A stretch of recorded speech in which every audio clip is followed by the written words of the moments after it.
And as we begin our practice this morning, as always, the invitation for eyes to stay closed, or if you prefer, eyes soft, down at the floor, slight tuck of the chin to the chest.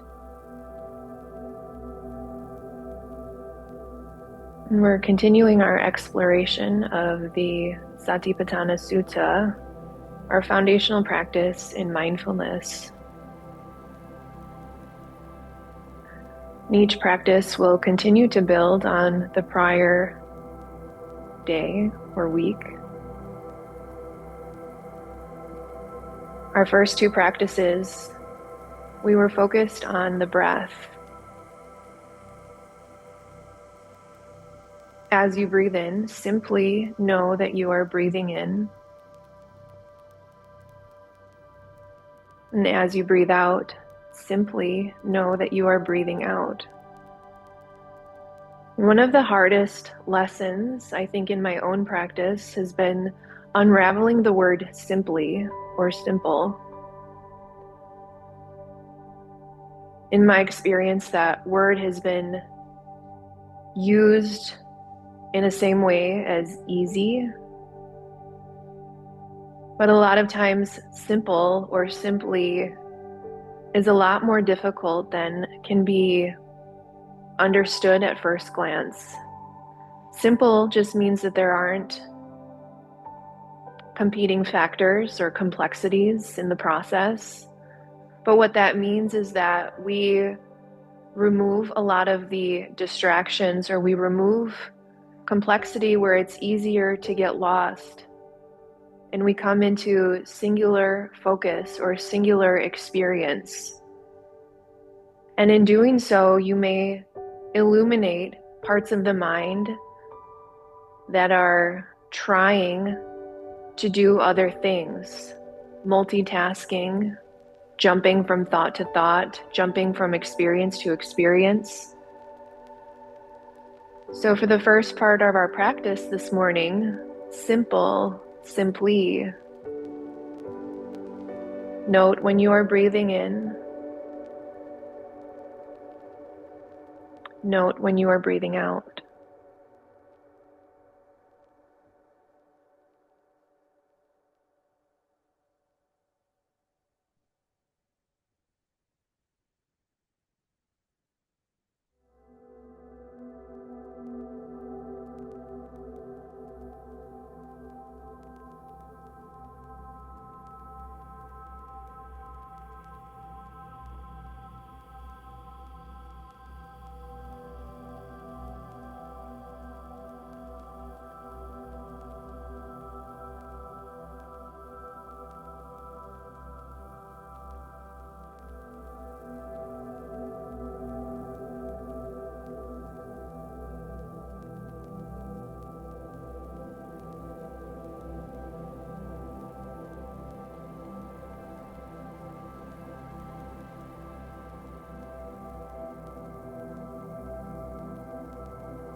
Breath might be shallow, deep, somewhere in the middle.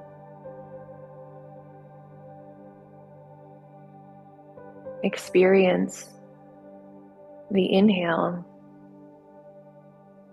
and experience the exhale.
The body is our second lesson in Sati, mindfulness. Before we get into the words that the Buddha shares with us on mindfulness of the body, check in with how the body might be feeling this morning. If you have a yoga practice or some kind of an exercise regime, it's likely easier to pick up on parts of the body that are either strong or sore, lethargic or energetic.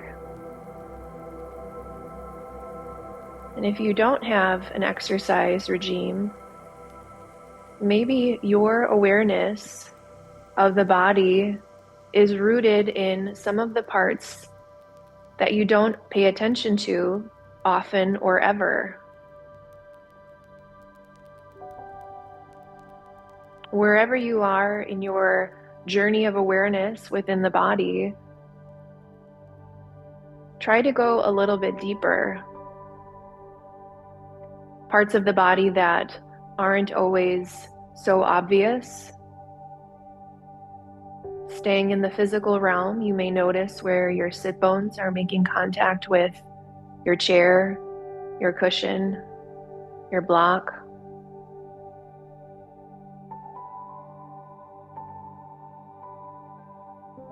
You may notice temperature in the body. You may notice anticipation in the mind, a lot of times manifests in the body through gripping of the jaw, the third eye, the hands, the glutes, the toes.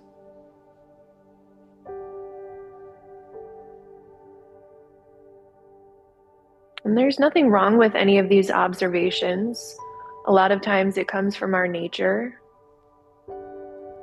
our conditioning, how we move through the world, how we carry ourselves in the world. Before we do anything about our posture and our body, we become fully aware of how it is shaped in this very moment, uncovering the details, curiosity, and an open mind.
And the Buddha shares with us, and further, monks, a monk knows when he is going, I am going.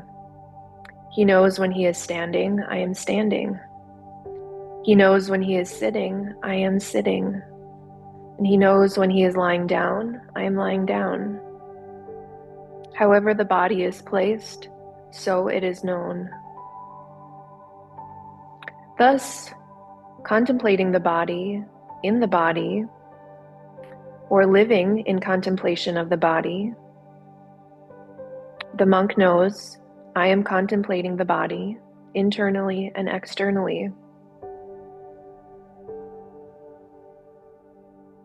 The body exists to the extent necessary just for the knowledge and mindfulness We can be aware, and we can live detached, clinging to nothing in this world, our bodies included.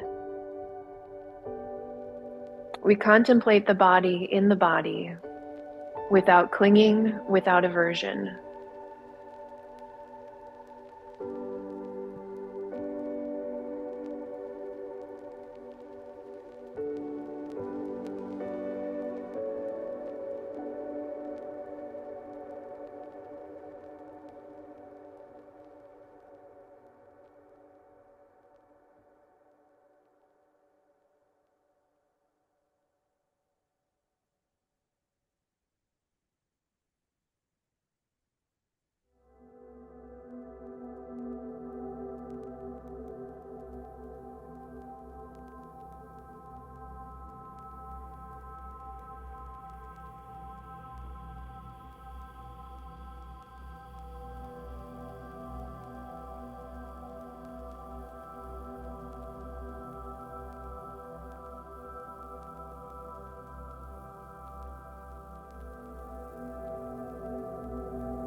And parts of the body that we deem good or bad can be highly influenced by our environment, who we surround ourselves with, consensual or non-consensual media telling us how we should look, how our bodies should be shaped. Clinging and aversion, the two extremes of how we experience our body. Find the middle path. For the balance of our practice today, curiosity. If you find in open awareness that there's a part of the body that you don't want to focus attention on, is that aversion manifesting? Are you giving undue attention to a particular part of the body, manifesting clinging?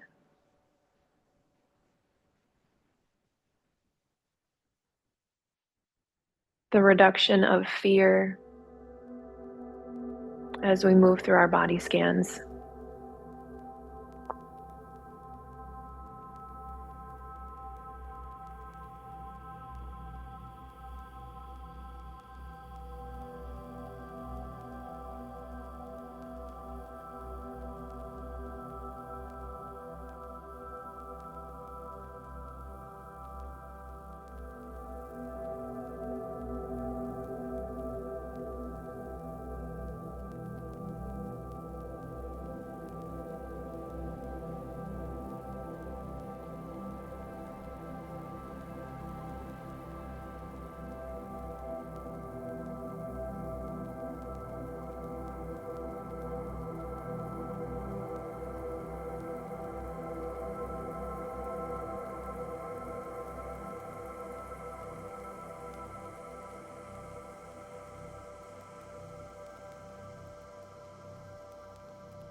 simplicity is where we are going.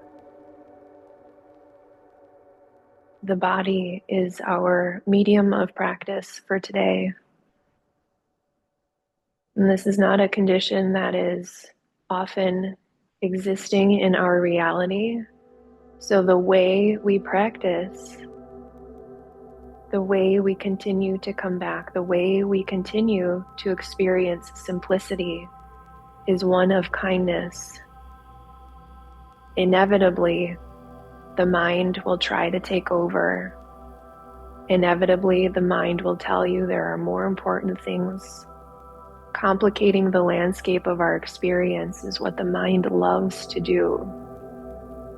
Come back with the same affection and love you would have for an unruly or excited little kid. The same compassion that you would have for a friend or a loved one.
And for our last few moments of practice,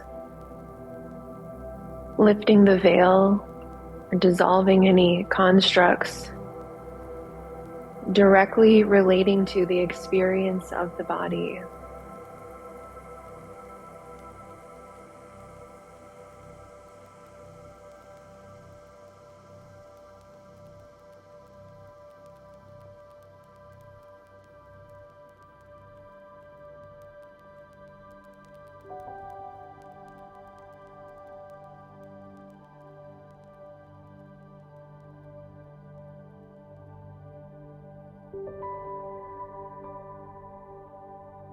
And as we go on our day, off the cushion, off the block, off the chair, into the world, complications will likely, maybe inevitably arise in the mind, in our situations, in our relationships.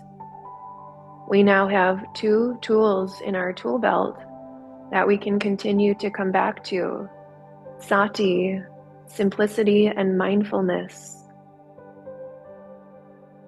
And taking the practice off the cushion and into the world, as always, this is how we awaken our practice. This is how we live fully awake in the world.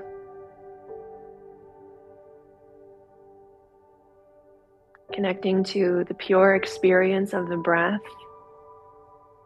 connecting to the free, pure experience of the body. And this is our invitation for the rest of the day.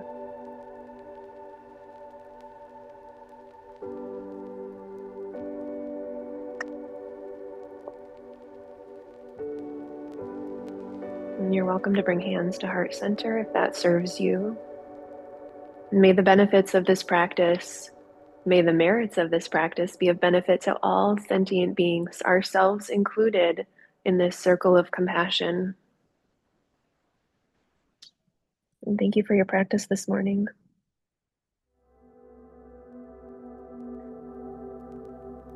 Thank you so much. Have a beautiful day. Thank you, online.